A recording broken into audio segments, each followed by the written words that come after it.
7, 6, 5, 4, 3, 2, 1.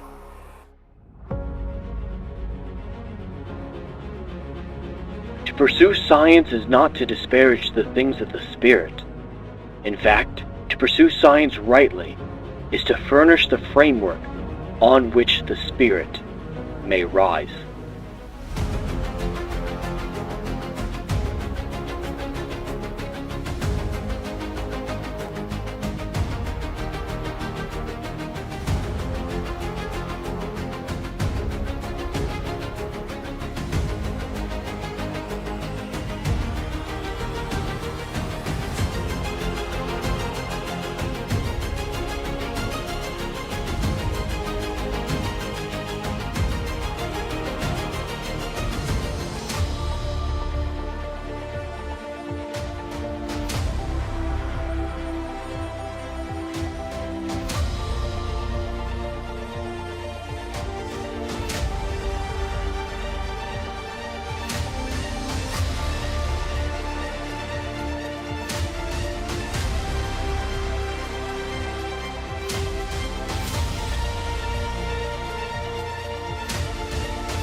Welcome to the Endless Frontiers, your home for all things science fiction and science fiction.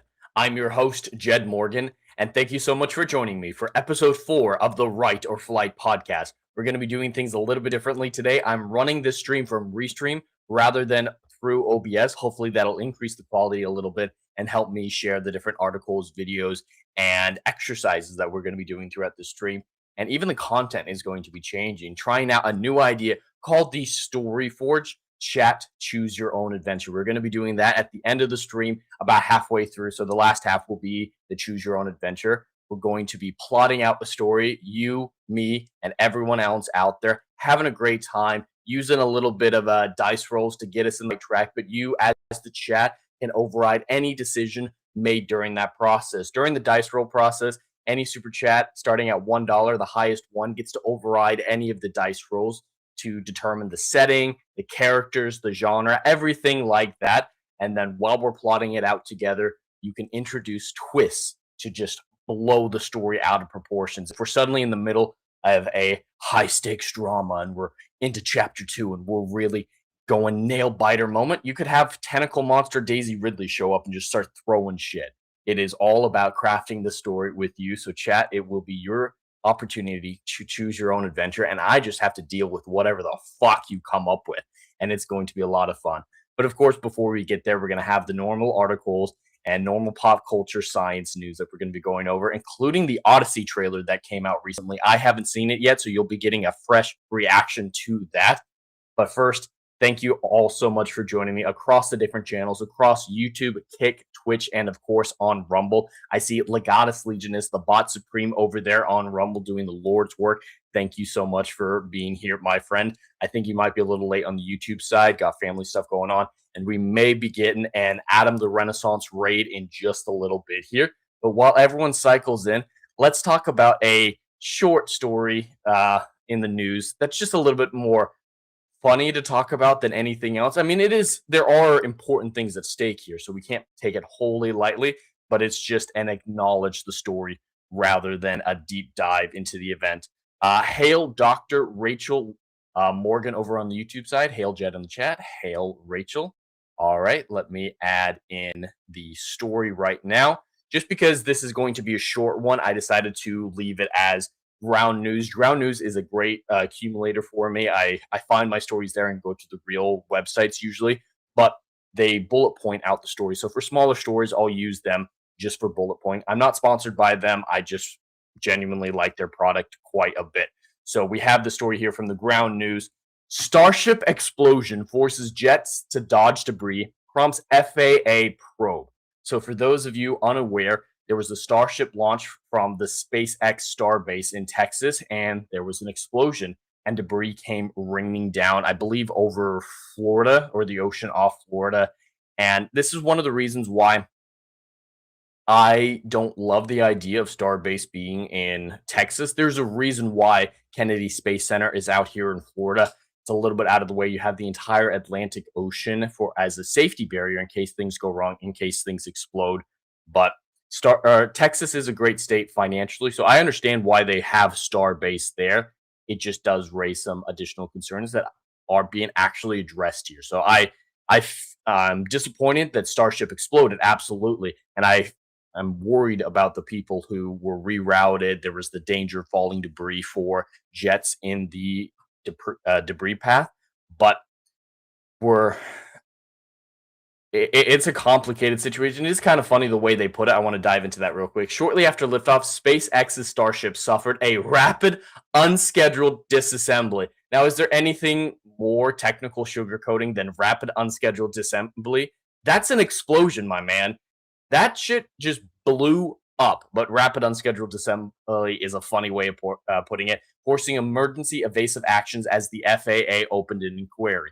So, yeah, Starship exploded, debris rained down, and a bunch of aircraft had to reroute to avoid debris. That is a dangerous situation to be in, and the FAA just wants to make sure that all reasonable security precautions were taken, that they weren't pushing the bounds of anything or breaking any federal laws or anything like that, which I understand. This was a dangerous event that can't be taken lightly. At the same time, if something like this pushes back Starship's plans, they can't apply whatever lessons they learned from this catastrophe into the next version of Starship as quickly and test out those improvements.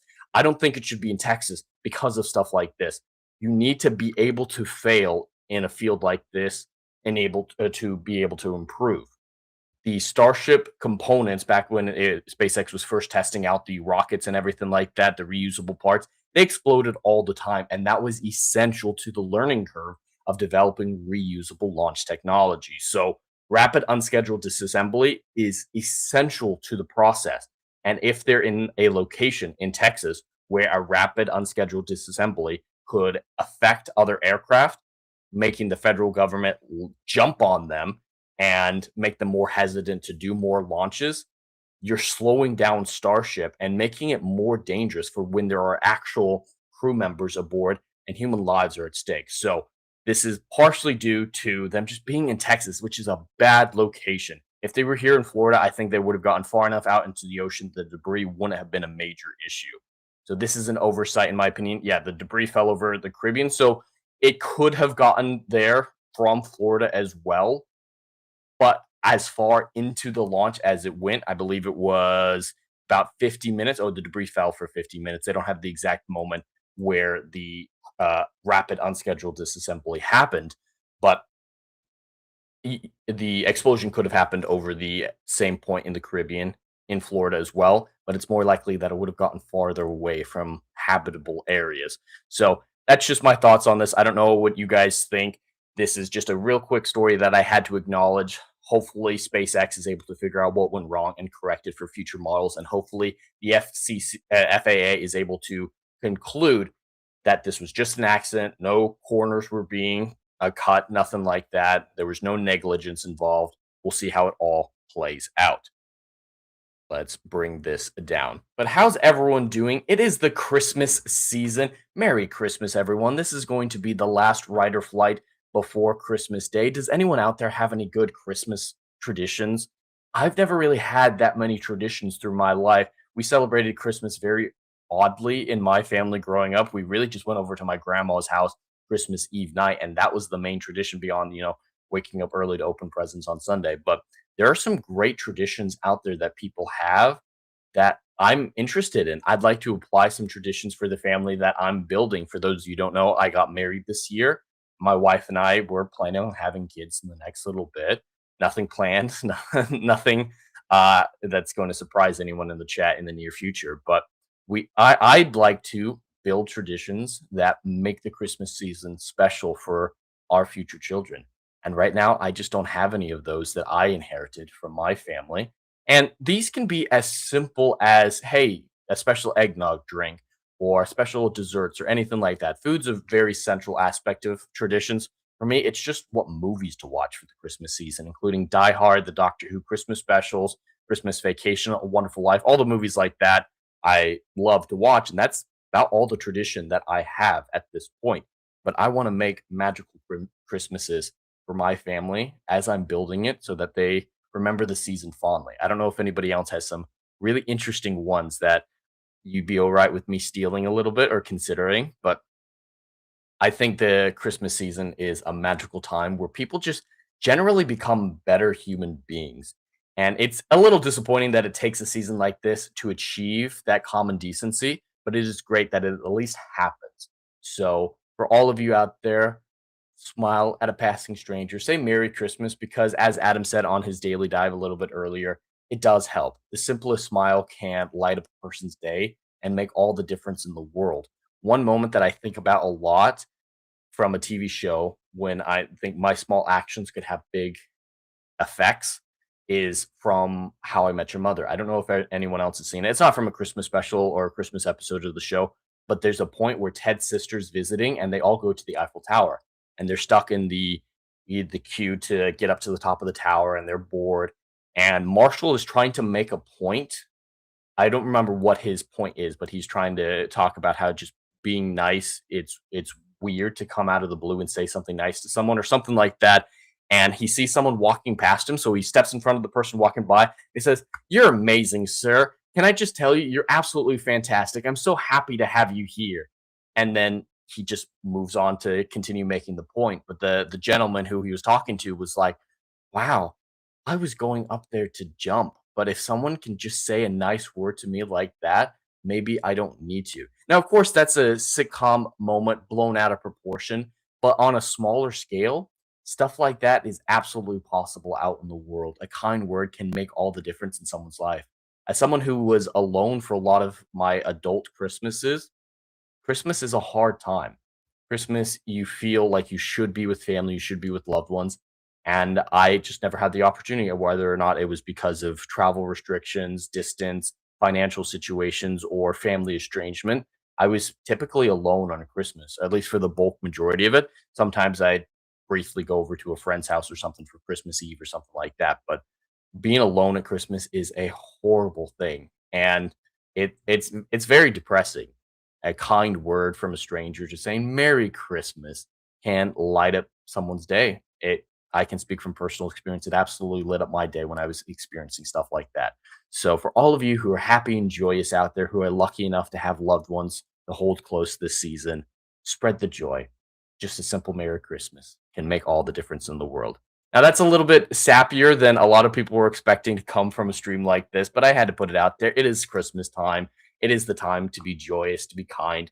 So I had to do a little sappy moment like that. It's tradition at this point, I believe. But let's move on to our next topic very, very quickly. This one's going to be rather quick as well. This is just something that I'm excited about. So, private donors pledge $1 billion for world's largest particle accelerator. So, for those of you who don't know, the Large Hadron Collider in CERN is a massive endeavor, and it allowed us to discover the Higgs boson particle, which this article will get into in a moment. But there's a potential new particle accelerator that they're trying to get built in Geneva right next door to the Large Hadron Collider. You can see the little graphic here of the size. Oh, let me switch it over so you guys can actually see of the size difference between the Large Hadron Collider and the new one. The new one's massive, but the reason why this is really special is this is the very first time where private donors are investing in these particle accelerators. Like the Large Hadron Collider is primarily financed by government contracts, and I don't love that idea. I think science should be for everyone, including private sectors. So the more fingers in this pie, the more people contributing to the advancement of science, the better. I think that helps eliminate bias or trying to satisfy one person or another. Like if it's a single private entity funding the research, you can throw that research's legitimacy into question. Is it being used to benefit this one private individual? But the fact that we have governments around the world and this $1 billion isn't from a single investor. These are from multiple uh, donors. So we're spreading out the weight of such a gargantuan scientific project so that we can all contribute and all benefit from it, because these particle accelerators, they've done some impressive things. The Large Hadron Collider has deepened our understanding of reality, and this new one, the FCC, is going to be opening the door to the majority of the universe. Let's dive into this article very, very quickly. So just talking about that, the different donors and CERN's history. For those of you who don't know, particle accelerators take little particles, usually protons, I believe, and slam them into each other at immense speeds, so fast that relativity comes into play and shortens the distances. So the Large Hadron Collider, I believe, is like 12 miles in circumference. So these particles are traveling 12 miles in a loop. But because of how fast they're going, just below the speed of light, the time it takes them is in a millisecond, but the distances shrink as well to be, from their perspective, a couple yards. That's the great thing about relativity is distances seem to shrink as well. Going so fast warps space and time from their perspective. But then once these particles slam into each other, they blast apart, and it doesn't release energy. That's a big thing that science fiction creators do, like in The Flash. It doesn't create energy when you do that. It costs more energy to slam these particles together than it generates or could possibly generate. But once they break apart, you're able to see the building blocks of those particles in greater detail, opening up the subatomic world to us. That's how we found stuff like the Higgs boson and I believe the quark, but that might just be me putting that in there. The 27-kilometer proton smashing ring running around 100 meters below France and Switzerland has, among other things, been used to prove the existence of the Higgs boson. So it was 16.8 miles in circumference, and it's below France and Switzerland. So this is an international project. Dubbed the God particle, its discovery in 2012 broadened science understanding of how particles acquire mass and earned physicists Peter Higgs and Francis Eglert the 2013 Nobel Prize for Physics. So that's just going into the history of the Large Hadron Collider. The future circular collider, the new particle accelerator that they're proposing to build, would be a ring with a circumference of 91 kilometers and an average depth of 200 meters. So for reference, it's about twice as deep into the dirt. And what is that? A godless, like 5 times as large. You can see it from this image here I showed at the beginning.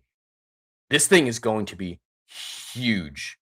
And what's it going to be looking for? Well, it's not going to be looking for subatomic matter this time. It's going to be used to find dark energy, dark matter, and help us understand the other aspects of our universe. So those who don't know, it's believed that less than, I think, 5% of the known universe is visible matter, stuff that we can see and interact with and we see in the night sky. But because of gravitational movements, we know that there has to be dark matter and dark energy pushing things in different directions that don't make sense with observable matter. So if we can discover the 90%, 95% of all creation, which is these dark elements, dark matter, dark energy, we can understand the galaxy and the universe to agree that we've never been able to before. And of course, there are other benefits to something like this. Eric Schmidt says, the FCC is an instrument that can push the boundaries of human knowledge. Beyond the science, the technologies emerging from this project could benefit society in profound ways, from medicine to computing to sustainable energy. Yes, every breakthrough in science helps other areas of science. A rising tide raises all ships, and that's very true in most scientific fields, because of the way that we're able to suspend particles in magnetic fields. That can apply to medical technologies, to sustainable energy. I'm not sure how they plan on doing it for that, but if we can move particles quickly, that can help us understand how to move commuting technology faster. This is a great project. It's just going to cost a godly amount of money, and it's great that private donors are coming in to backdrop the government's funding so that we're spreading out the load to achieve these great ends.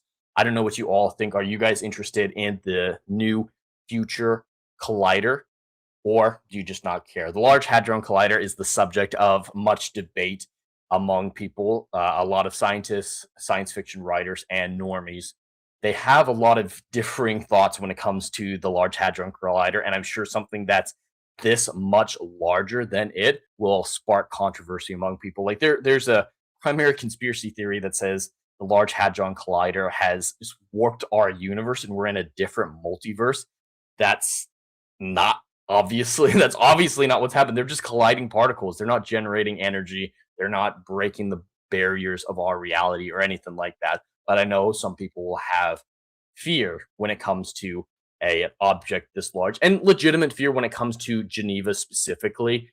There could be an explosion. There was one in 2008 while constructing the Large Hadron Collider, I believe. So there is physical danger for those people who live in the era. Very low, but it is possible, of course.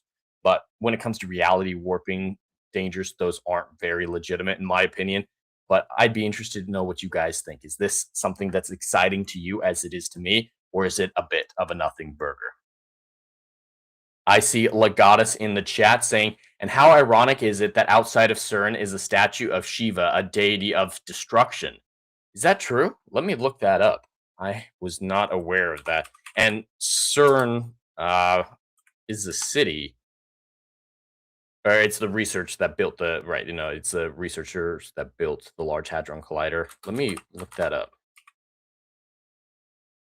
And how physical universe and how much of the universe is the spiritual universe. You could put it that way. The dark energy and dark matter are the spiritual interactions of our universe. It's a bit metaphysical of a way to put it, but it's a very interesting way of putting it.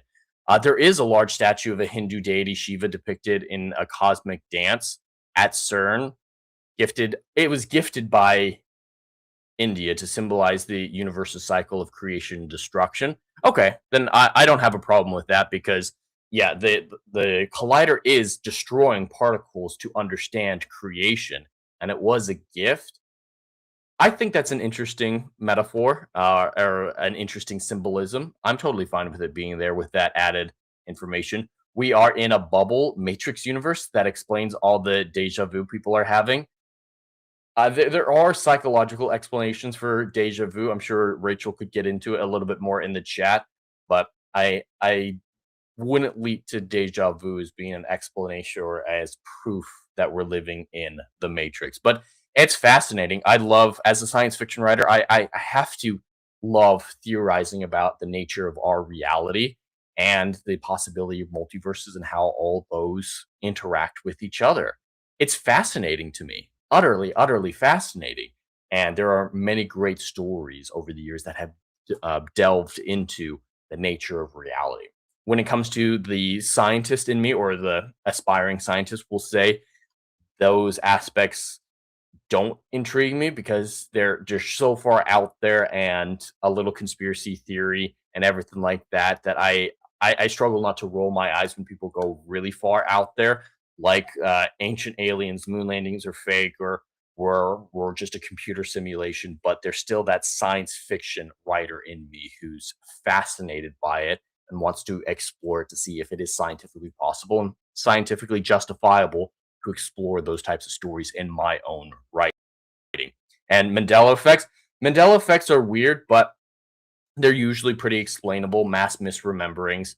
And I've experienced some of those as well. Like the Fruit of the Loom one is one that affects me. I have visceral memories of the cornucopia, but that doesn't necessarily mean my memories are correct. The Mandela effect, I think, is a complicated one. And sometimes it's not true. Like the whole Tinkerbell doing the Disney logo one, that's not a true Mandela effect. There is provable evidence that she did do the Disney logo. Not commonly, there's only a few VHS tapes that she did it for, but that's not a Mandela effect. So each one, I believe, needs to be taken individually. And CERN is 100% not responsible. Colliding particles cannot jump tracks of our multiverse or anything like that. They're just breaking apart particles. It's nothing crazy. It's it doesn't have the energy. It doesn't produce any energy. There was a theory when the Large Hadron Collider was first getting built that was called the energy doubler slash saver, and it was this idea to use the particle accelerator to generate nuclear fissionable material. Now, the particle accelerator in and of itself is incapable of generating energy. It doesn't matter how many particles you're throwing at each other inside of it, you'll always lose more energy, more electricity, and whatnot maintaining it and using it than you'll ever get from it. But the energy doubler slash slaver had this idea that you would use electrons, I believe, specific electrons through specific material, nuclear material, to enrich it to make it viable for nuclear reactors. So it was an enrichment process which could be very, very useful to increase the efficiency of nuclear reactors. It didn't turn out to be viable, but that's the closest thing we have to the particle accelerator having an energy impact on the world around it by enriching other energy material. So yeah, it's CERN is 100% not responsible for any universe track changes or anything like that, or universe skipping Mandela effects or anything like that.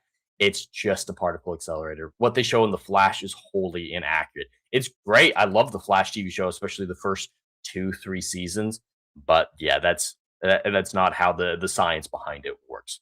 But we can move on from the CERN discussion. The Odyssey trailer dropped 5 hours ago, and I haven't had a chance to see it yet. I'm gonna turn off real quick and see if I can fix what the hell's going on.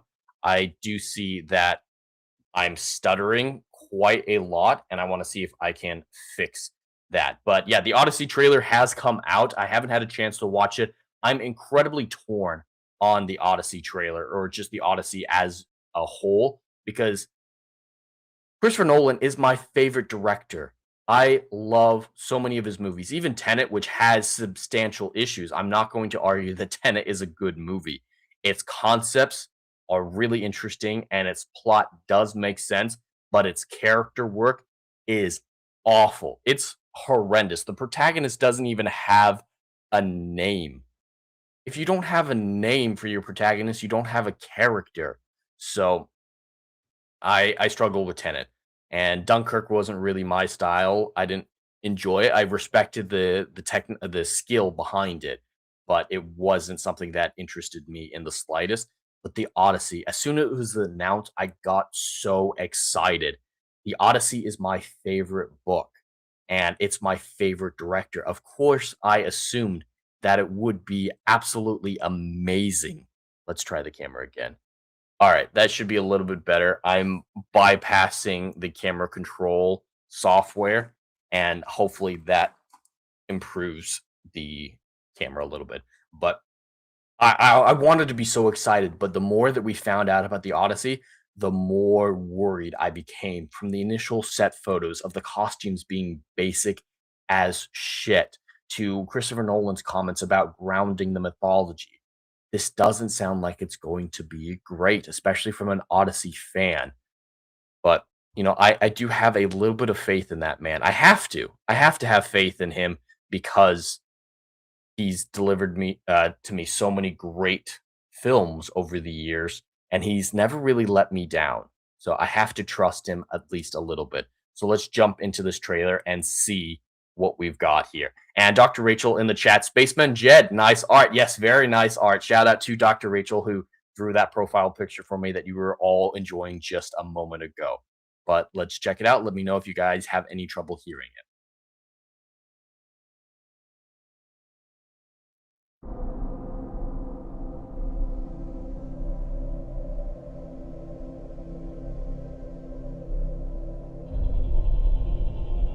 I don't know if this is even a trailer. This looks more like a teaser, but I've heard reports that this is Agamemnon, and that's awful. Okay.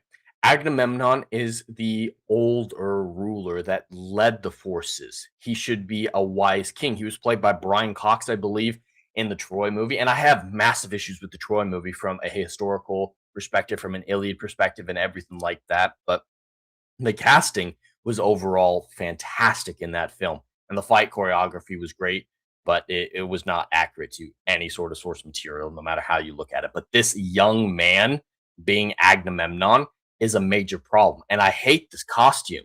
The cheekbones, the golden spine on the back of his neck, this just looks awful. After years of war,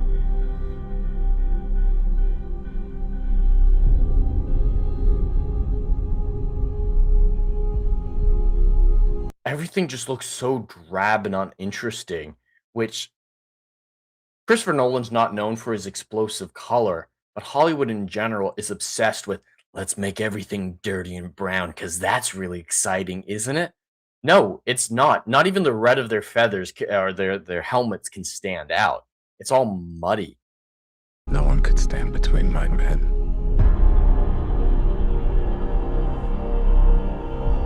and home.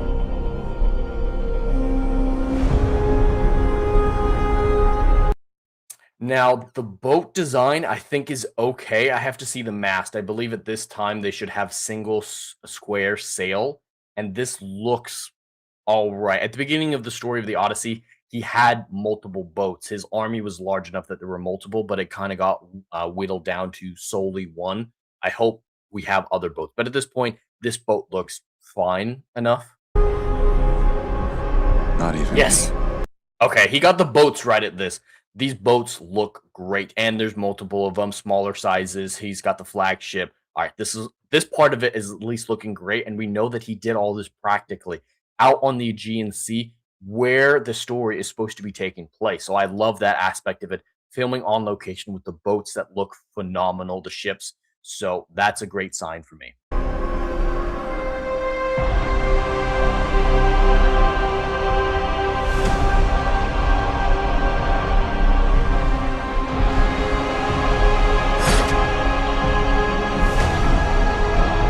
I'm guessing that that's probably the sequence with Charybdis or Stilla and Charybdis. So that's probably Stilla, where they're trying to hide from her tentacles coming down from above them. I hope I'm getting the pronunciation right, and that looks good. I hope that he doesn't downplay the mythology, though. From his comments, it sounds like he's trying to ground it. This is a mythological story. The gods have active influences on the story. Athena is a major character in it. So you can't just say, oh, they're interpreting the weather as Poseidon being angry at them, which his comments seem to imply. We need to see Polyphemus as this giant cyclops. We need to see Scylla and Charybdis as these horrifying monsters that you flee from because they're forces of nature in their strength. And the gods is larger than life. I worry that Christopher Nolan, famous for grounding the Dark Knight trilogy, will do the same for this story, and this is the last story you should do something like that for.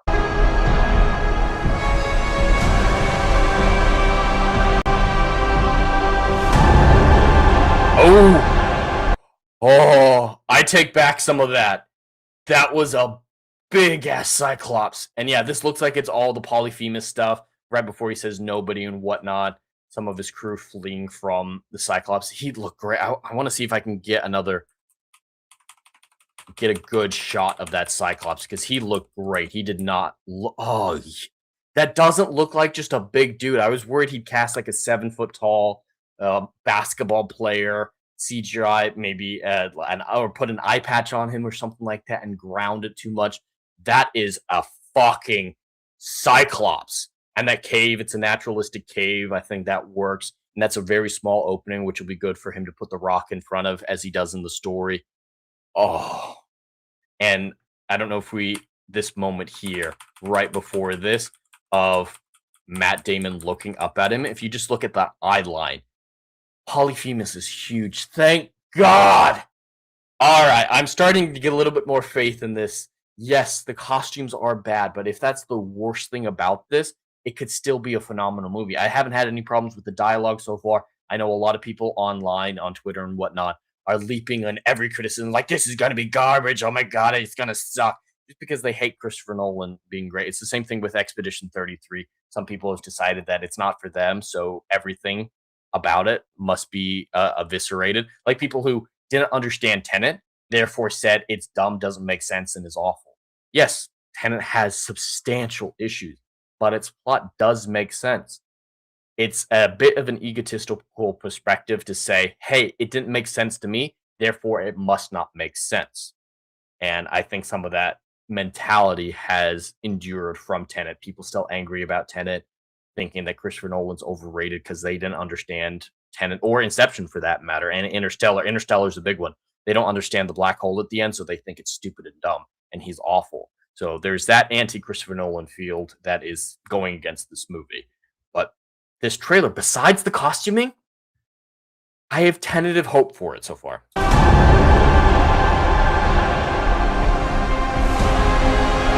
Oh, this has got to be the land of the dead. Oh, it looks like a desolate wasteland. That looks great. Yeah. This is definitely the land of the dead, okay? And he's not shying away from... These are basically ghosts that come on in kind of zombie-like form. He's not shying away from that. Oh... I'm not at the point where I'm going to whisper Christopher Nolan, I should never have doubted you, but I want to be at that point. This is looking great.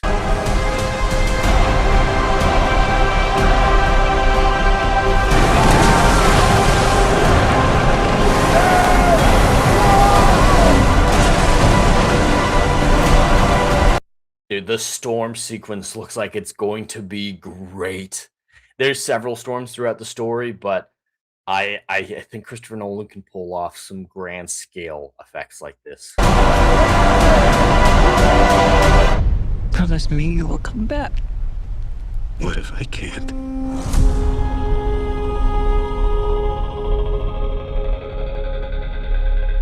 I really like that music. Is there a tag at the end? No, that looks like it. All right. I really liked that trailer. Let's see if I can find another shot of Polyphemus. And we'll just pause it there. So I really enjoyed that trailer. The music was working for me. I still don't like the costumes, and I did see some cam footage from in a theater for the prologue where you see the Trojan horse, and I don't like the design of the Trojan horse. So I have problems outside of this trailer. Like Legatus is pointing out, the casting, I despise Zendaya as Athena. That is one of the worst castings in human history, in my opinion. So a lot of stuff outside of this trailer are still concerning to me. That's why I can't wholly say that I'm looking forward to this movie yet.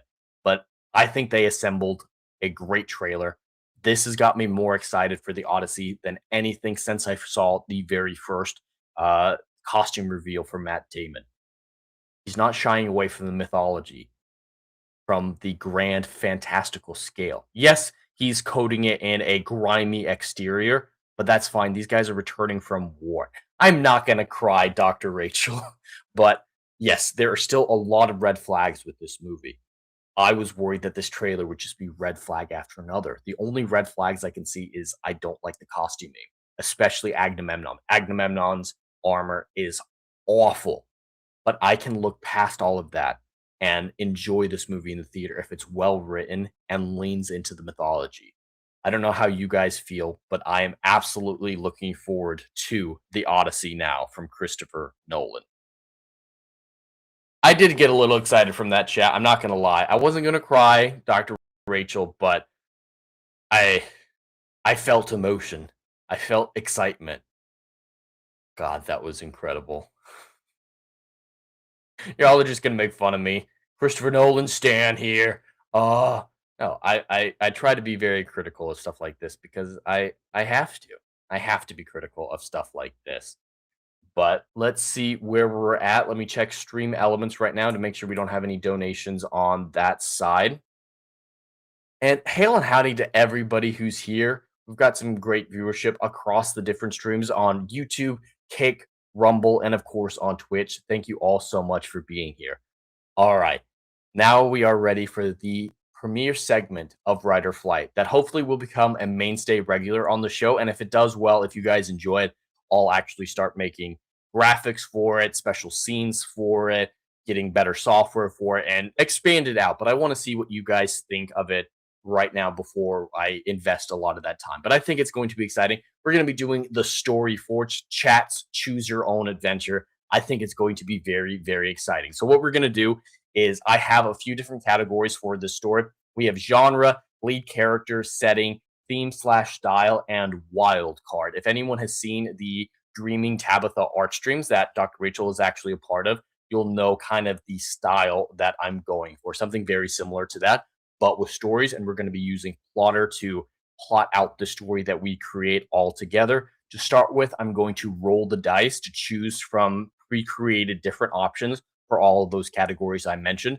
But during the dice roll portion, any super chat, the highest super chat starting at $1 will be able to override it. So let's say I roll for genre and I get a romance. If you guys don't want me to do a romance, you can $1 super chat or high super chat. Whoever wins can switch it to fantasy or come up with a genre that isn't on the list whatsoever. And the same applies to all those different categories. So you guys are dictating where this story goes.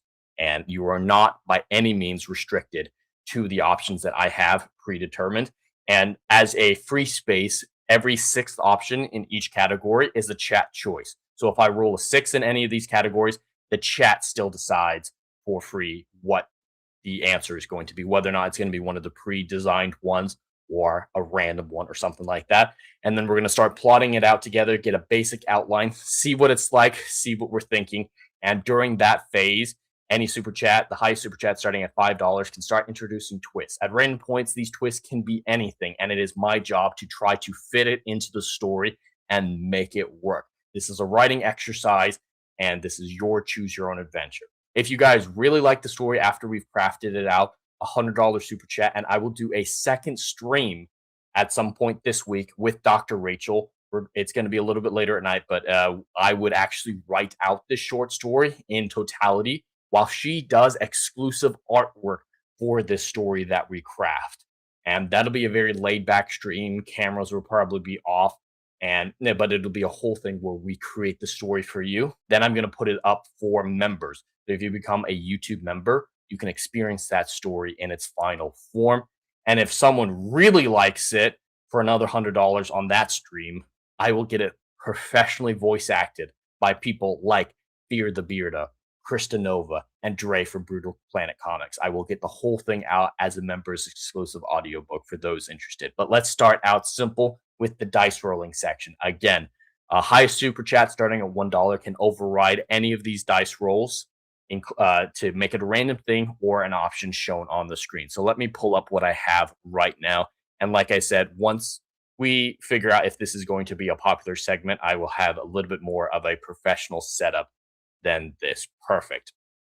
We're going to be starting out with the genre, and our options are science fiction, fantasy, mystery/thriller, romance, parody, and chat choice. So I'm going to roll a dice. If it lands on a 6, chat can just drop it in the chat, whatever you guys want. Throw it in the comments, and I'll be paying attention to all of those, and you'll be able to determine what it is. Otherwise, highest super chat starting at $1 to override whatever the dice roll says. And you can go back to it. So if you decide later on you want to switch the genre, as long as you're still in the dice roll section, you can override a previous category as well. But let's roll for genre. What are we going to get for the genre? We have got a 1. So it will be a science fiction story unless overridden by the chat. And for those of you who don't know, I am currently using Plotter to take notes and plot out this story. This is the Plotter program that I am sponsored by. They're not sponsoring this stream. It just made the most sense to use their software for this writing exercise. So we've got science fiction currently, and the lead character. Our options currently are bounty hunter, princess, werewolf, lawyer, homeless person, or chat choice. Now, genre will stay relatively the same throughout the Rider Flight episodes, and the settings will probably stay the same, but stuff like lead character and theme and wild cards, those will change every couple weeks or so. So it doesn't always have to be one of these. And of course, if you want something else out there, chat, that isn't in this list, it is up to you what we get. But let's roll for what the lead character will be. We've got another 1. Okay. I might need to get a better dice roll system than Google's free dice roll system. All right, and we're moving on to setting. We have present day, past, future, non-human world, alternate universe, or chat choice. So alternate universe could be a high fantasy realm or something like that, like Lord of the Rings or Star Wars in this case, since it's sci-fi or something like that. So just exploring the options a little bit. And past, present, future, those are all on Earth. So these are Earth or human centric, past, present, future, non human world, alternate universe, and chat choice. All right, let's hope it's not a one. If it's a one again, I might get a different dice roller and start over, but we'll see what we're getting for setting. All right, we got something else. We got something else. All right, we've got future. That is our option. So we have a science fiction story set in Earth's future about a bounty hunter. I could almost just use the story in Endless Frontiers. For theme/style, we have Christmas, erotica, karma, coming of age, superhero, and chat choice. These are going to be weird. It would be kind of funny if it's Christmas, a sci-fi Christmas story. I kind of hope it is Christmas, just because this is the Christmas episode of Ride or Flight, the last Ride or Flight before Christmas. So it would be thematically relevant to get a Christmas die. Checking in on the YouTube chat, a sci-fi werewolf, that could be interesting. Yes, that could be very interesting. Right now, that's not what we've rolled out, but I'm going to keep werewolf. I think what I'm going to do for these recyclable categories like lead character, theme, wild card, I'm going to take out what's been chosen. So for next week, for example, if we end up going with the bounty hunter story and it's not overridden by a super chat, bounty hunter won't be here next week, but the rest of these will. And I think I'll cycle it out like that, but we'll see. But yeah, sci-fi werewolf would be very interesting. If we can get a super chat for that, we can absolutely switch it over to a sci-fi werewolf. And Dr. Rachel, die is weighted. Yeah, it kind of does seem like the die is rated. Luckily, we got a different number for this. $1 super chat to change one of these roles, chat. Yes, this is chat's choose your own adventure. This is a writing exercise for me, governed by the chat. We're creating the story you want, flexing my writing muscles a little bit. I enjoy these types of exercises. It's a little ad-lib, it's a little improv, and they're just fun for me. But let's roll for theme/style. Kind of hoping the weighted die rolls on 1 again. It rolls on 3. So it does 2 1s in a row and then 2 3s in a row. So karma. This is kind of turning into a very basic story. I think we've all seen sci-fi stories about a bounty hunter in the future who has karma. Okay. Please, chat, override this because this is a little boring. But I'll make it work either way. So wild card, we have to include a toad somehow, a ball gag, a cross, a race car, a dragon, or chat's choice. Let's roll this again. Something's got to be a 6. A 2. A ball gag. Okay. Sure. We've got a science fiction story set in the future about a bounty hunter who has karma and a ball gag is in there. I change it to lycanthropy, then we can make it a Weir creature of your choice, of our choice. That would be interesting. I'm gonna copy and paste that right now, Legatus, for future reference. Let's see, lycanthropy. I wasn't aware that lycanthropy could be made to apply to other creatures than just werewolves, because a werecat would be interesting. Let me put that in right here. Lycanthropy, and in parentheses, I'm going to put where chat chooses. So for next time, it'll be aware if we select that one, if it rolls a 3, and the chat will have a free space to guess if it, or to decide if it's a werecat, a werewolf, or anything like that. A were dragon. A were dragon would actually be really fucking badass. Let me see what we have. All right, and to celebrate the new Story Forge Chat Choose Your Own Adventure segment, I'm going to be dropping 5 new memberships to the Pioneer tier. So for anyone who gets that membership, you got access to the Writer Flight backlog. I believe you also have access to the Brighton Pacification audiobook, and stuff like that. So you have access to a lot of great membership perks there. Go check it out. See what I have for all of you. And if the story is liked and someone in the chat pays $100 for me to do the second stream with Rachel to do the additional artwork or whatnot, I will make the story that I write and the artwork available for all members for free. So those 5 people who were gifted memberships, you'll be able to access that story or any other stories that are created during this process. Hail Dr. Rachel Morgan with a $2 super chat says, change it to werewolf, please. All right, we'll change it to werewolf. Let me back that up and we'll switch this forward. All right, now chat, you guys will have to agree on this. You guys will have to agree on what type of were it is. We know it's going to be a were something, but it's up to Dr. Rachel specifically. But if she doesn't have an opinion, it can go to anyone else in the chat in agreement. Is it a werewolf? Is it a were dragon? Is it a were? What is it? It's entirely up to you while we figure this out. Dr. Rachel, not going to lie, I am motivated by the art, and I'd rather draw a werewolf than a bounty hunter. It is a much more interesting story now, just making that one change. Because now we have a science fiction story set in the future with a lycanthropy creature with karma as a theme and a ball gag somewhere in there. I don't know what I'm going to do yet, but we'll see. Hold on a second.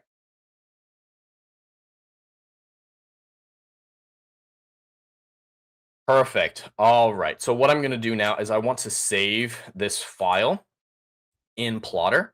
So I'm going to close this note, create a new one, and story.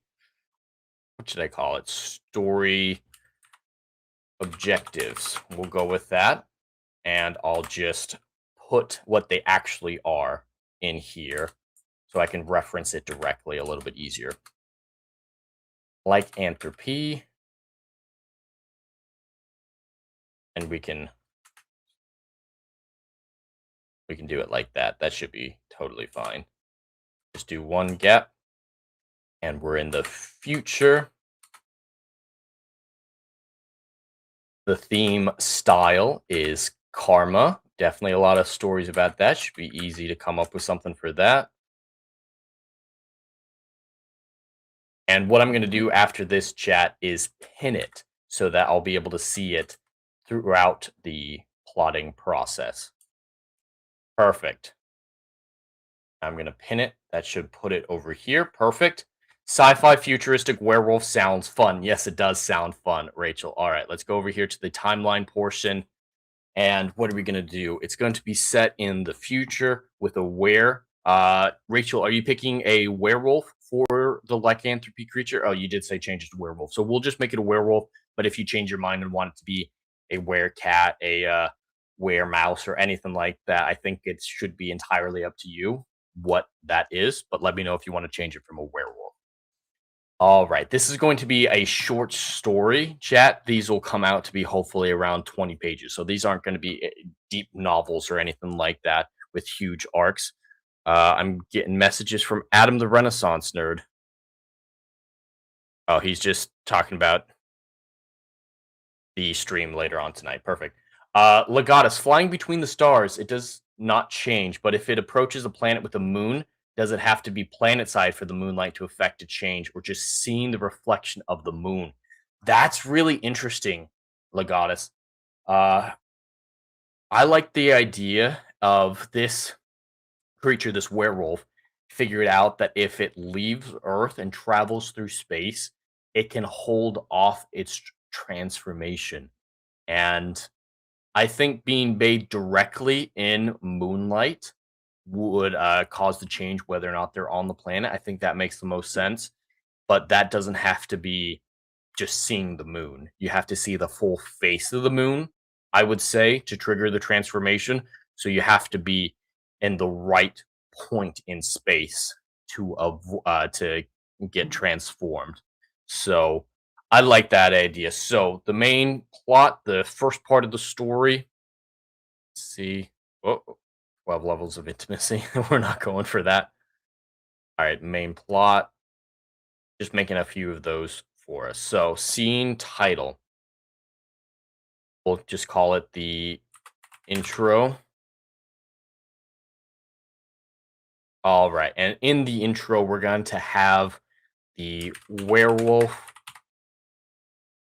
if I can spell werewolf, floating in the interstellar medium, avoiding all worlds and solar systems.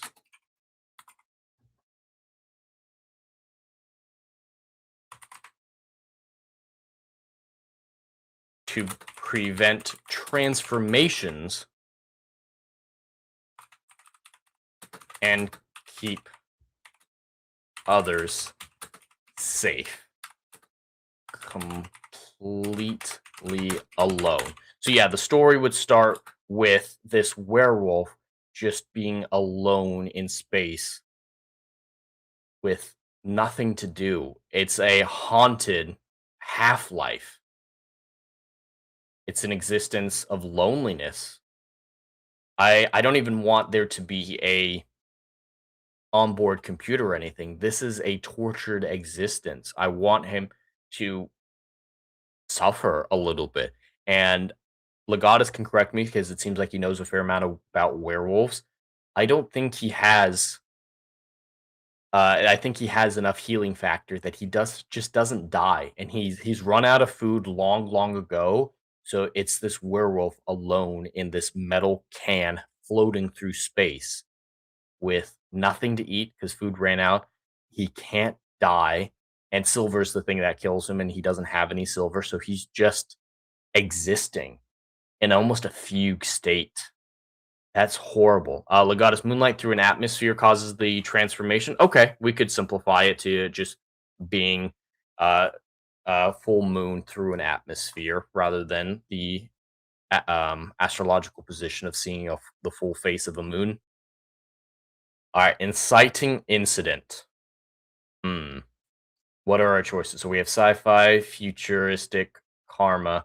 So he left Earth 50 years ago, and he's just been floating through the galaxy trying to avoid all human contact, but he can't bring himself to die. The only thing he could do to die is fly into a sun. Man, we're making a really depressing story to start with. For inciting incident, I think we could go pretty basic on this one and have a distress call. Because karma is a fascinating thing to me. It's primarily used in pop culture and in our society as a wholly negative thing. Like, you do bad things, so bad things will happen to you.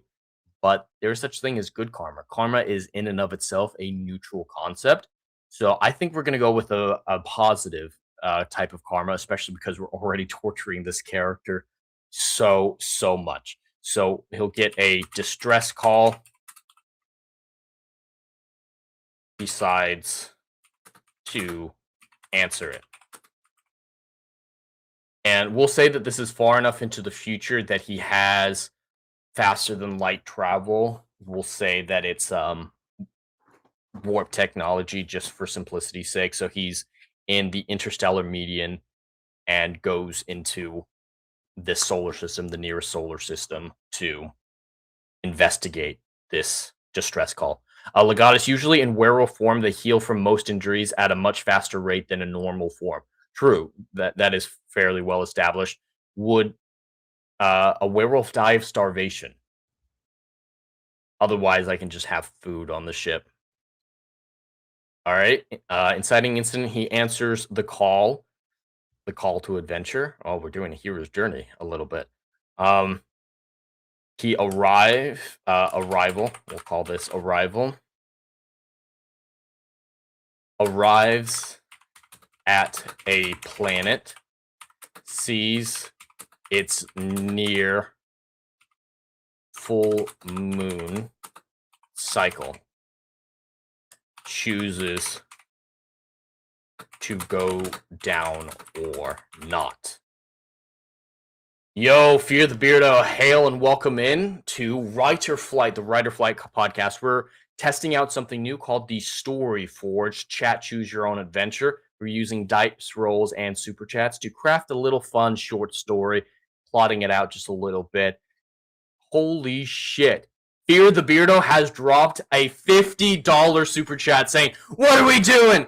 Well, we're crafting a story gifted to us by the chat. So through dice rolls and chats, super chats, we've got a science fiction story about a werewolf in the future with the theme of karma, and I've got to include a ball gag of some kind. Legata says, like any creature, the human form needs food and water. Okay, so we'll just have food on the ship. Thank you for the support, Fear the Beardo. So for that, Fear the Beardo, you can introduce a twist. So what we have is during the dice rolling section, I dice roll for this genre, lead character, setting, theme, wild card, everything like that. And highest super chat starting at $1 can override any dice roll. There are free spaces where chat just chooses to do that as well. And then during the actual writing point where we're at right now, any super chat, the high super chat starting at $5 gets to introduce a twist. And you want your twist to give the main character a beard? Your super chat is high enough that you can introduce several beards, my friend. But we'll add in a beard. I'll add it in the intro here, so we have it. Hair overgrown from years of poor hygiene. I think it just makes a little bit more sense right now to have it be from poor hygiene because he's living alone on this spaceship. So what we have is this werewolf realizes that if he spends his life in space, there won't be a full moon that will force his transformation, so he can live out in space to protect everyone. And that's what he's been doing, living in the interstellar medium between solar systems, traveling around, staying away from any planets with moons so that he doesn't transform. Since he does have food, though, Legatus, you were talking about, we're gonna need to have him have a money making scheme or something like that.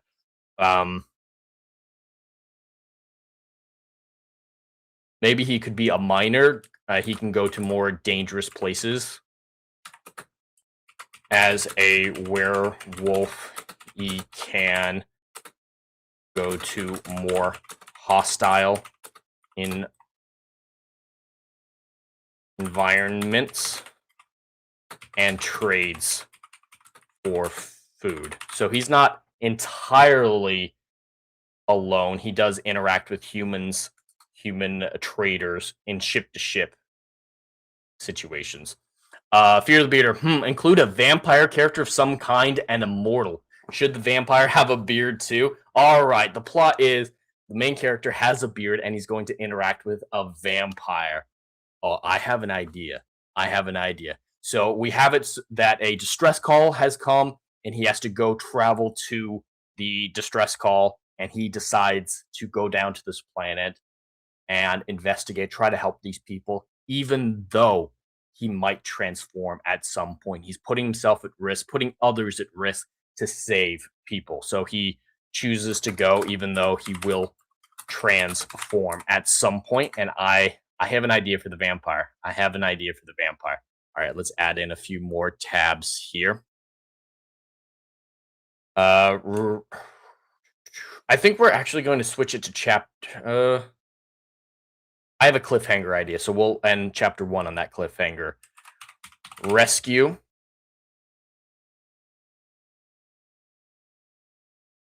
Goes down to the planet. Finds a crashed ship. And what's it going to look like? Let's go cheesy. There's no point in realism in something like this. So I'm going to say the spaceship looks like a bat. Crashed bat-like ship. Enters, explores through the wreckage, radiation, and other hurdles All right. Turns out the distress call is automated.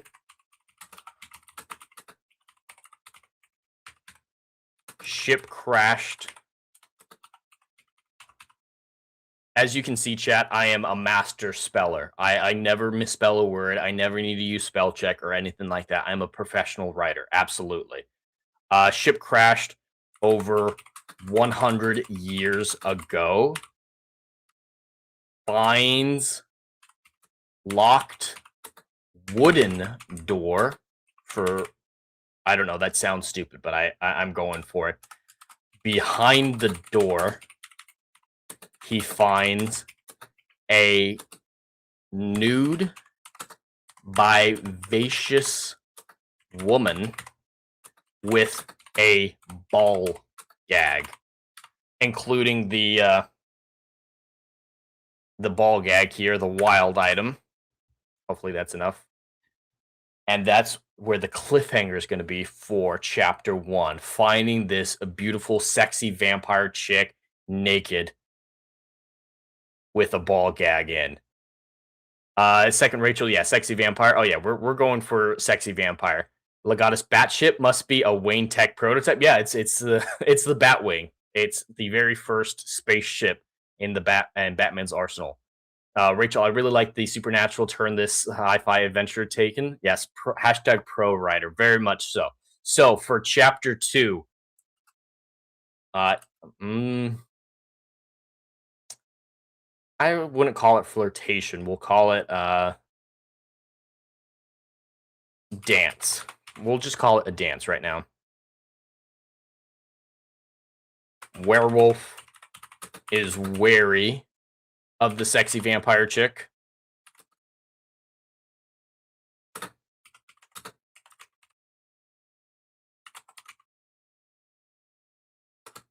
Ball gag has fang marks. So whoever locked her up here before the ship crashed put in the ball gag so that she couldn't use her fangs. There, it's a muzzle. It's a vampire muzzle. Is what we've got here. Has fang marks.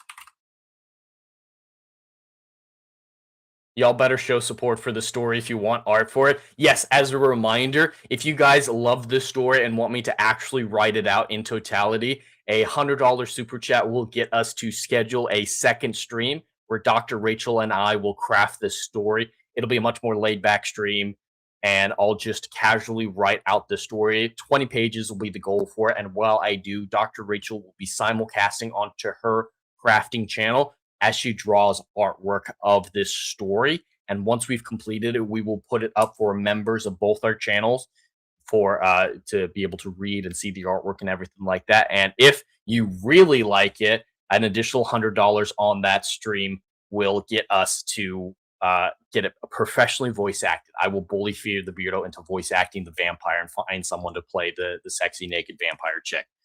Fear the Beardo for another $50. Sexy vampire lady's name is Elizabeth. We can definitely do that. So that is enough to get us to do that second stream. Fear the Beardo, it is your choice. You have put the $100 forward.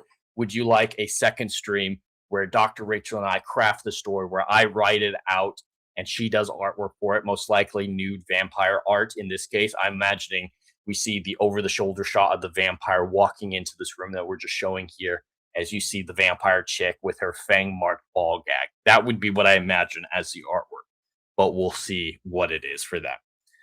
All right, ball gag has fang marks. He has to decide whether or not to free her. Do it. All right, chat. So we will be scheduling a stream where Rachel and I will do all of this. I don't know when we're going to schedule it because of Christmas time, because tomorrow night's Tuesday night's main event, and we don't want to stream over them. And Wednesday is, of course, Christmas Eve, where everyone's going to be busy, and I'm going to be gaming streaming on Christmas Day. It looks like the poll. I put out a poll on my channel. If you guys haven't voted yet, please absolutely go into the community tab of my YouTube channel. I have a poll up requesting what game you guys would like me to play at 2 p.m. Eastern on Christmas Day. Right now, Arkham Asylum is crushing it, but other options include Assassin's Creed 2, Tomb Raider 2013, and The Last of Us. Looks like it's going to be Arkham Asylum. It's taking it away, but I streamed that on Thursday, and then I'm hanging out with Fear the Beardo on Friday for Christmas. So I think the stream would probably be on Saturday instead of Saturday Night Drive-In. Does that work for everyone? What do you guys think of this stream where we make this story a reality on in the Saturday Night Drive-In time slot, since we're not doing that this week?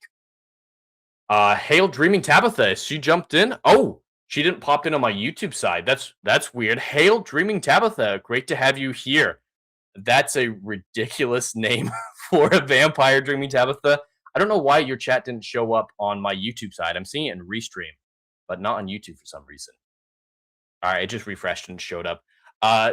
Fear the Beardo has dropped a $50 super chat to name the vampire Elizabeth, and the rules of the channel are for competing twists, highest super chat wins. So if you want that ridiculous name to be the sexy vampire chick's name, you'll have to beat Fear the Beardo's $50. But yeah, Elizabeth is the winning bid right now. I don't get that.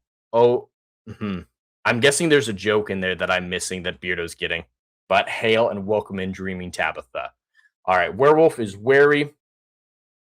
Saturday night sounds good to me. I'm excited to make artwork for this. So yeah, we'll tentatively scheduling it for 6 p.m. Eastern-ish on Saturday to write out the story while Rachel does the artwork. All right, so Werewolf is wary. Instincts say there's a problem. Ball gag has fangs in it. He has to decide whether or not to free her. Is it Beardo backwards? Okay, I see. That's great.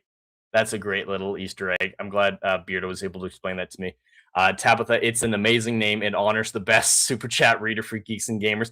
It does. It does honor the best super chat reader and the best host at Geeks and Gamers. I'm not glazing him when I say Fear the Beardo is the best host on the Geeks and Gamers streams. We get to topics. We have great discussions. Everybody gets their voices heard, and it doesn't devolve into chaos shouting. I always love it when Fear the Beardo is the host or when he's reading super chats. He's going to decide to ungag her.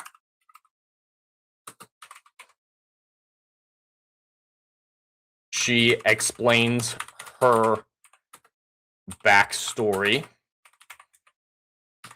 Let's see. Van Helsing descendants.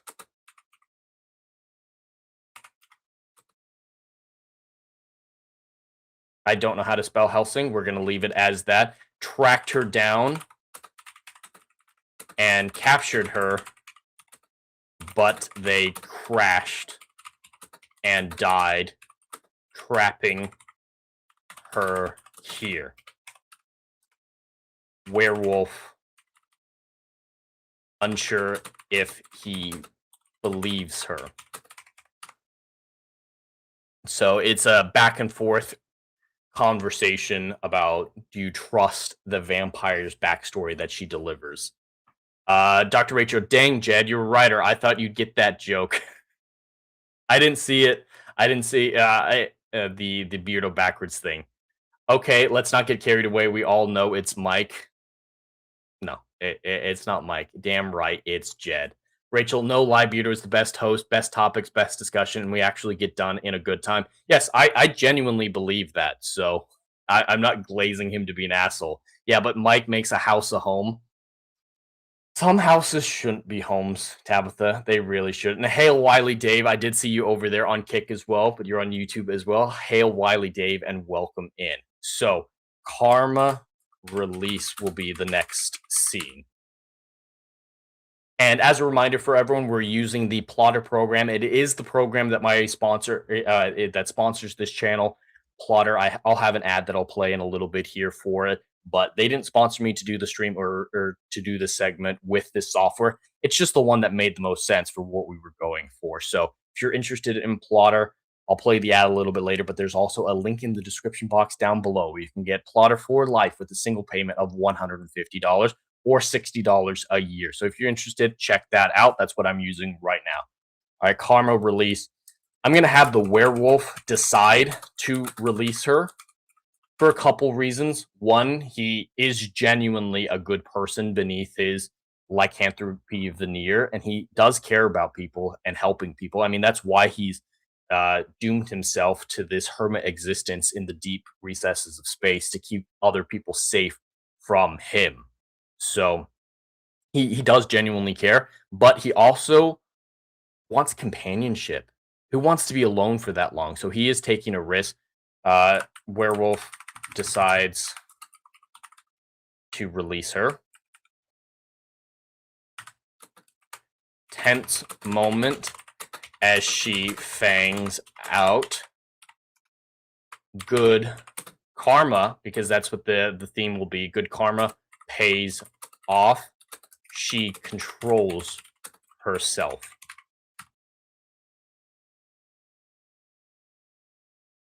All right, yep, and she controls herself, runs off into the alien world. All right, I think I have an idea for where this story is going to go. I think we're going to need about 4 chapters to get it finished. Let's see. Feed the Beardo, this is a great idea for a live stream. I'm glad you like it, man. I was thinking that I need to expand Write or Flight, the podcast, because initially in the first 3 episodes, it was just news, space and pop culture news. So that was a little bit different. But there are so many news related live streams that it didn't feel unique. And I was struggling to get enough content to fill out the hour for the podcast. And Adam, the Renaissance Nerd, to give full credit to him, suggested that I get a segment that is always there, always reliable, even when the news isn't reliable. And this is something that I've been playing around with a little while, and I'm glad you all enjoy it. This is a hell of a lot of fun. It's a writing exercise, a little improv, and it's very interactive. That's why we call it the Story Forge Chat Choose Your Own Adventure. You guys are controlling the story. If you guys don't like anything I do, you can overwrite it. You guys are the producers. You guys are the studio. I'm just the humble writer who's your bitch. Just to balance this out, let's see. I'm gonna put the full rescue in and end chapter 1 on seeing the planet and then deciding to go and having that as the distinction between the 2 chapters. Campfire.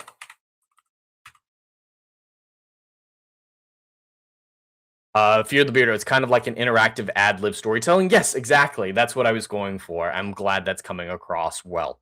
All right, Campfire. What I'm imagining is the werewolf decides to take advantage of the open air.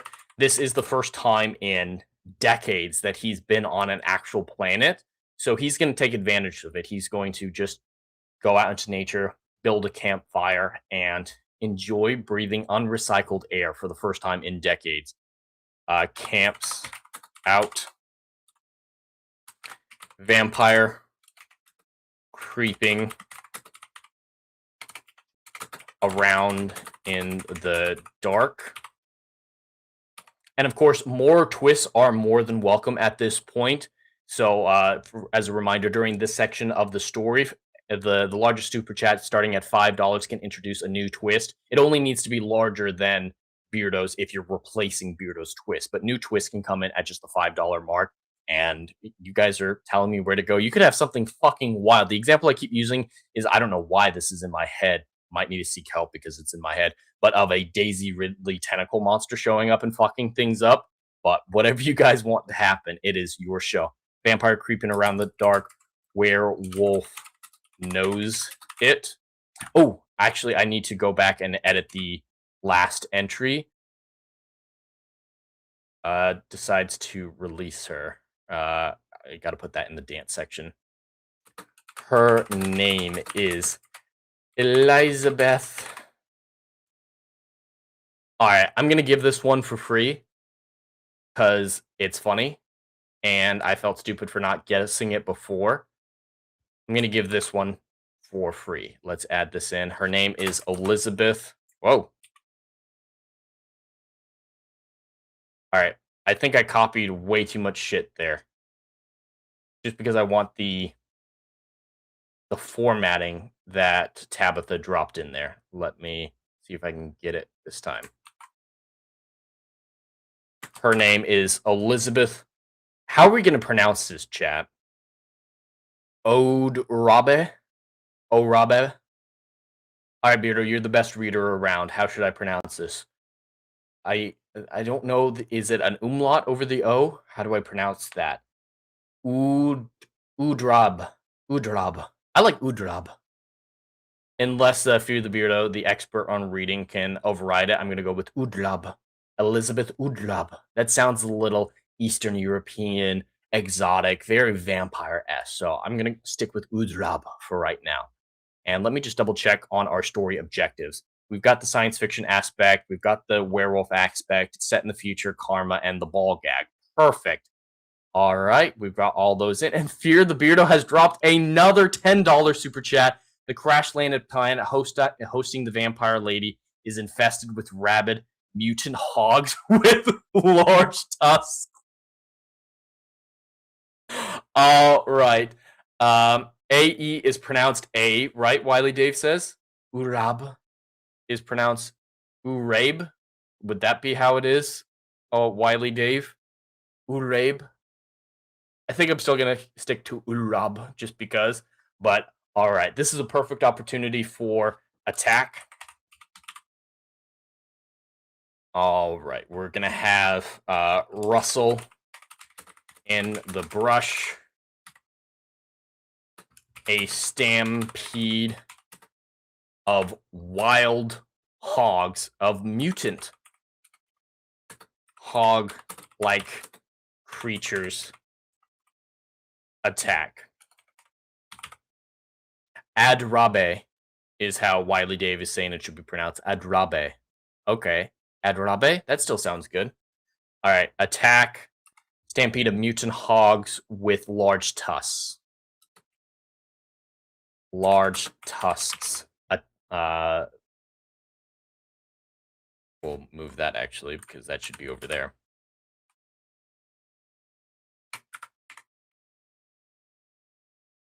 Attack. Perfect. We don't have a name for the werewolf yet, so I'm just calling him Werewolf right now before we rename him. Has not wolfed out. Not a full moon. So struggling. Mutants are meat eaters to just make it a little bit more tense. And they're hunting him, so they're specifically trying to kill and eat him. Are meat eaters.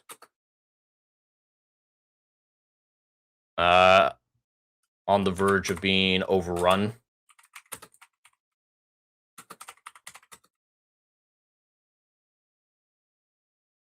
Karma pays off because, like I said, I wanted this to be positive karma. Pays off. Elizabeth arrives.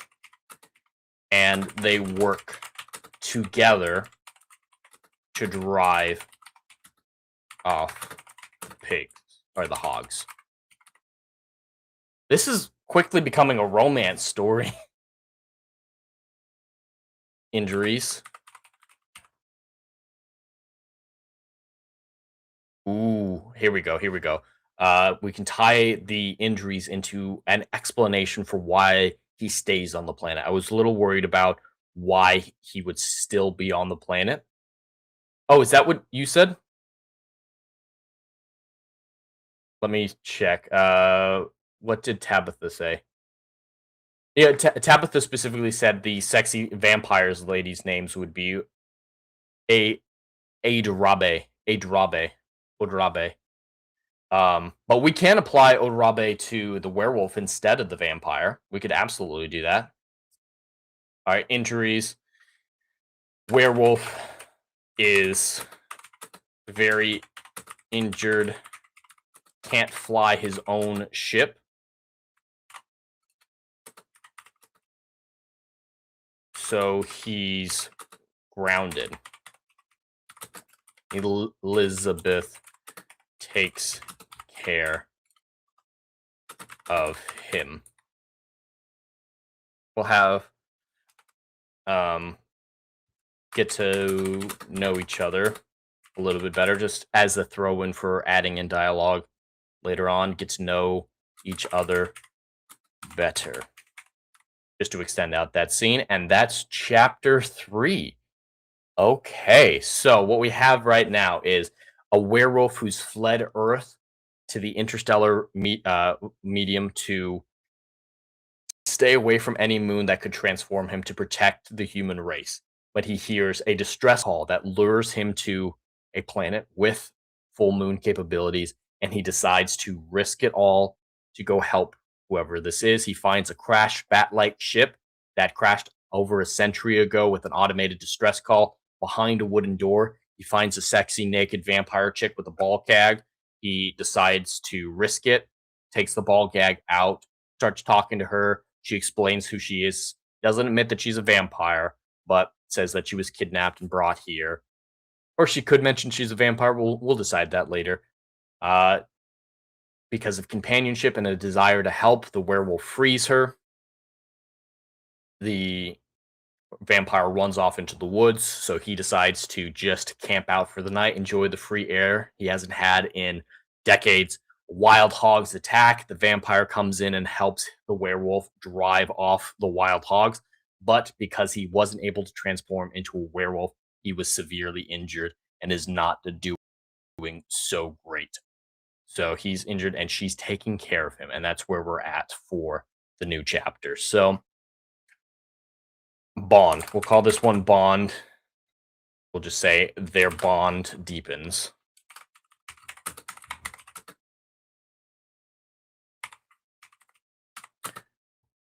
I can spell, of course. Their bond deepens. Werewolf worried about approaching full moon confesses his condition to her.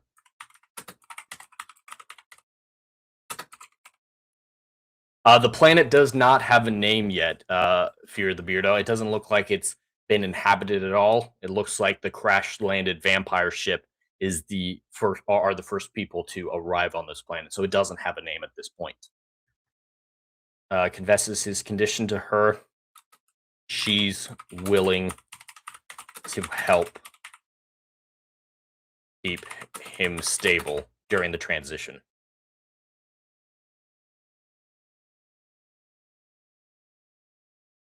All right, that'll be a good one. And then transition.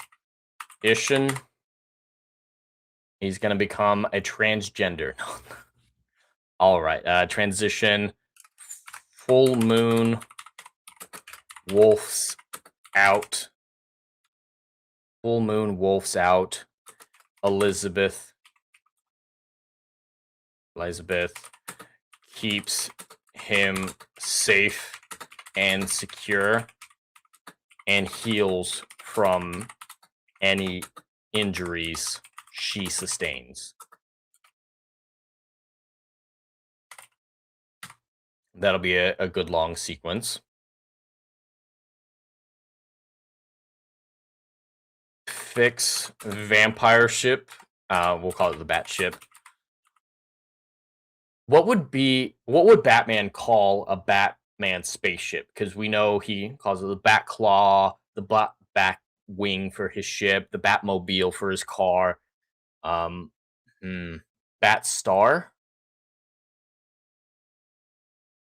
Bat Star. What would he call it? Beardo is the Batman expert. And speaking of Fear the Beardo, how do you feel about Vania for the planet name? I really like it. Is it from something? Is it a reference to something, as in like Transylvania, maybe? Or would you call it Vania instead of Vania? I like it quite a bit, Beardo. But I'm just going to call it Fix Bat right now, and then whatever he says would be a good Batman name. I'll throw that in there. Fix Bat.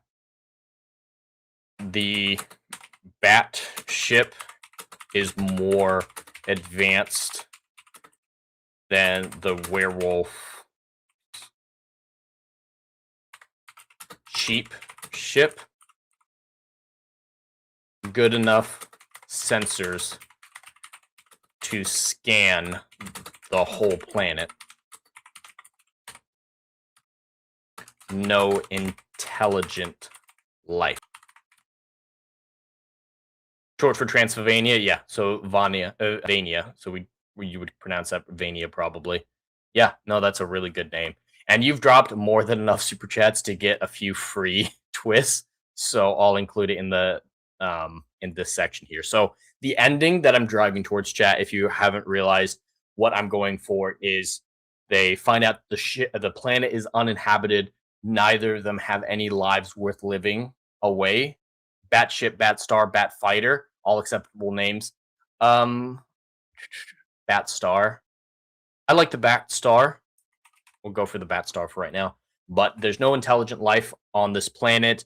It's out of the way. No one really knows what it is. It's not likely to be colonized anytime soon. And neither of these people have any lives out there in the universe. The werewolf's too dangerous. The vampire's too dangerous. And she's been cut off from humanity for centuries. So the ending I'm driving for is them deciding to coexist on this planet. He craves company, but but it has always been afraid of it because he's worried about hurting anyone he gets close to. He can't hurt her because she's an immortal. So the ending would be them building a life for themselves. The karma of him fleeing out into the universe paying off positively by gifting him this sanctuary. I don't know what you guys think of that ending. Name the planet Vania. See if I spelled that right. Yep, Vania. I keep saying Vania. Vania. We'll go with Vania. Bat Rocket, Wiley Dave says. Ooh, the Bat Rocket's pretty good. The Backet. It's fucking terrible. It's fucking terrible. Here, let me maximize this. We don't need the dice rolls anymore. Need a little extra space. All right.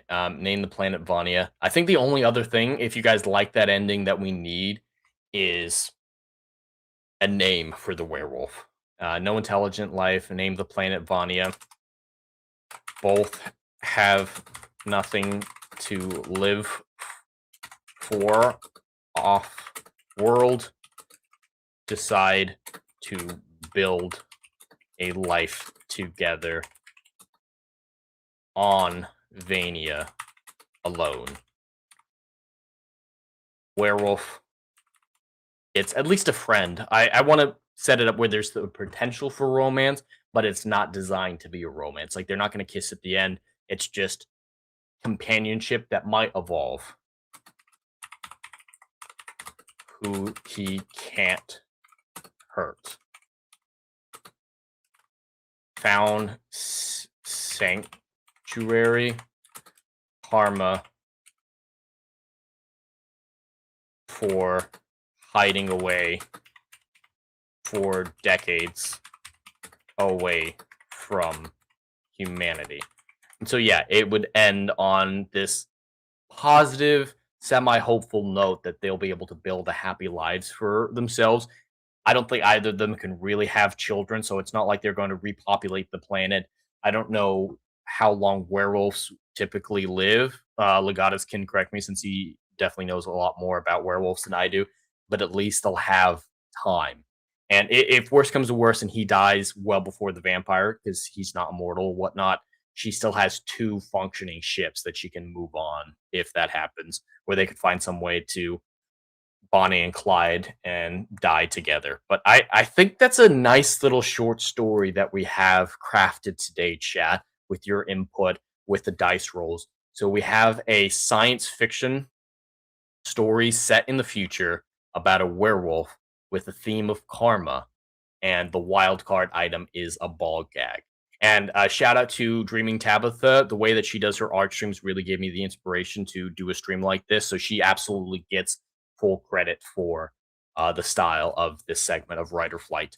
Dr. Rachel, yeah, it's a sci-fi story, not a romance, but it could be open to interpretation at the end. Yes, absolutely. Lyron, play on Lycan. Ooh, I like Lyron. Let me add that in here. Just Werewolf Lyron.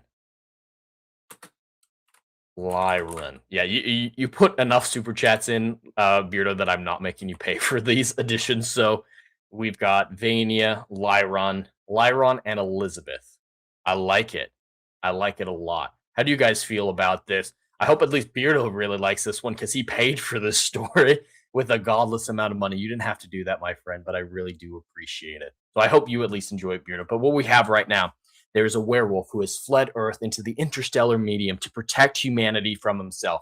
Out there amongst the stars, there is no full moon to transform him, but it is a solitary life where he lives as a miner, going into more hostile conditions than the normal humans can survive to mine rare materials that he can sell to afford food, air recycling materials, everything like that. I don't want to overstep in the creative process, though. LOL. No, that's absolutely the point of this, is to have your guys' input. This is chat choose your own adventure, and this is a writing exercise for me. I really enjoy this. This was a fuckload of fun. So you're not stepping over the creative process. You're igniting the creative process, Beardo. Absolutely igniting it. But he's living as a miner, selling what what he can mine to afford, fixing up the ship and whatever he needs. Then he hears a distress call from a habitable planet. He decides to risk everything to go help because he genuinely does care for other humans. Why else would he be out here in the void living alone? He arrives, he finds a crashed bat-like ship, decides to go down and help. Behind a wooden door, he finds a beautiful nude vampire chick with a ball gag in her mouth. He decides to trust her, take out her ball gag. Here's her backstory. Her name is Elizabeth Adrabe, I think is what we went for. Adrabe. I'm not sure. Adrabe. I'll figure out the pronunciation before the next stream, hopefully. But he decides to trust her enough to release her. She flees off into the woods. He decides to take advantage of the open air that he hasn't experienced in decades. Makes a campfire. Unfortunately, is attacked by mutant hogs trying to eat him. Vampire Elizabeth comes in, helps rescue him. They're able to hold it off, but he's injured. She nurses him back to health, but that delays his departure. So he actually werewolves out under the next full moon, and she's able to contain him, keep him safe, and she isn't hurt by anything that occurs. That leads into the happy ending where they decide to live there, separate from humanity, where they can't hurt anyone and no one can hurt them. It's not a romance, but there's the potential for it. They just needed companionship, people that they could trust. Hail Wiley Dave over on the Kick side gifted a membership. I really appreciate it, my friend. That's enough for a twist. Wiley Dave, would you like to include a twist to this story? Is there anything you'd like me to change? We're still at a good point where we could add in some twist. Hopefully it's not too crazy. At this point, we have the basic plot all plotted out here. Let's fucking go for the beater. Yes, I really like the story, and I'm glad you're enjoying it. But yeah, Wiley Dave, is there any twist you'd like to include? And I appreciate the subscription donation over there. You gifted it to Legatus. Fuck yeah, thank you, my friend. I'm just checking stream elements real quick to make sure I didn't miss anything over there. I did not, so I think this is gonna be the story that we're going for. Let me pull it off screen for you guys. I hope you enjoyed that as much as I did. I thought that was a lot of fun. It was a great writing exercise. Right now, with how the book writing has gone, I'm in between books, focusing on the channel, focusing on getting ready for publishing all of them. So I haven't been actively writing in a while. So this was a lot of fun. The Streamlabs is actually working over on Twitch. That's great. But yeah, this was a lot of fun. I'm glad you guys enjoyed this stream and this segment, the Story Forge Chat Choose Your Own Adventure segment. Because it went so well today, I'm going to be adding in more graphics for it. Like I mentioned, I'm going to make a special scene in Restream for it, adding in, not necessarily merch, but just touching it up a little bit, getting a better dice roller than Google. And we'll be doing this every week on Writer Flight. But that's all I have for right now. Let's take this opportunity to talk about our sponsor for today's stream and the program used throughout the duration of this exercise, Plotter. This video is sponsored by Plotter. Every writer knows the drill. Staring at a blank page, characters ghosting you mid-plot, timelines unraveling like a bad sweater. That endless loop of what happens next, sucking the joy out of your story. I lived it. Outlines and chaos, competing storylines driving me mad. For the longest time, my notes were thick, blocked out paragraphs, and my outlines were never-ending bullet points that stretched for more pages than my first drafts. Then I found Plotter, my plotting lifeline. Visual timelines that snap into place, drag and drop scenes to tame the wildest arcs, character sheets that keep everyone on track. It turned my latest novel, a 200,000-word juggernaut with multiple character perspectives and solar systems worth of lore, into an easy-to-understand, trackable project, complete with the series Bible, multi-track storylines, and lore documents that make world-building a breeze. And check out their latest feature, a seamless note-taking system for all those story and character ideas that don't have a home yet. Available for free to all users of the Plotter app. For pro users, your notes and files will automatically sync across devices with cloud storage.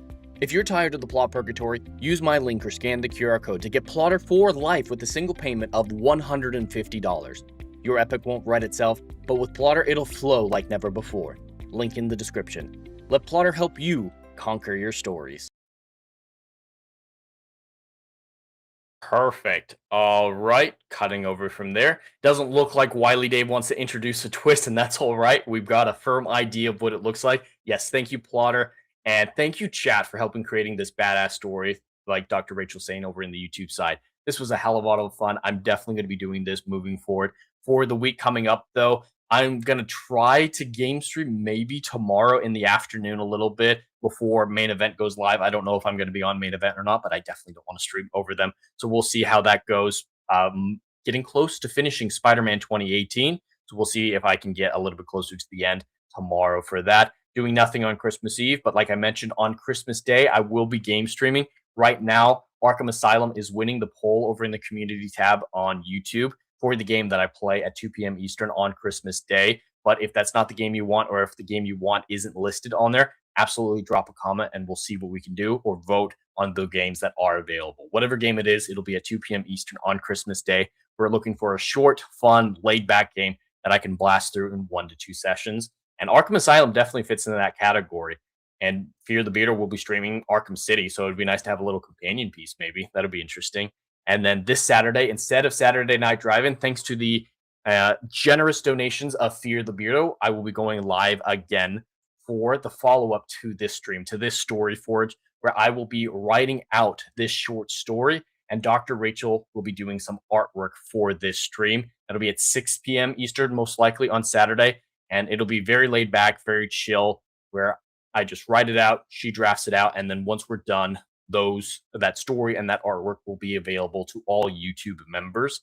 And that's all that I have for this week, since everything else was canceled for the holidays. If you enjoyed this stream, please consider liking, sharing, and subscribing. The more support this channel gets, the closer we are to publishing the Endless Frontier novels.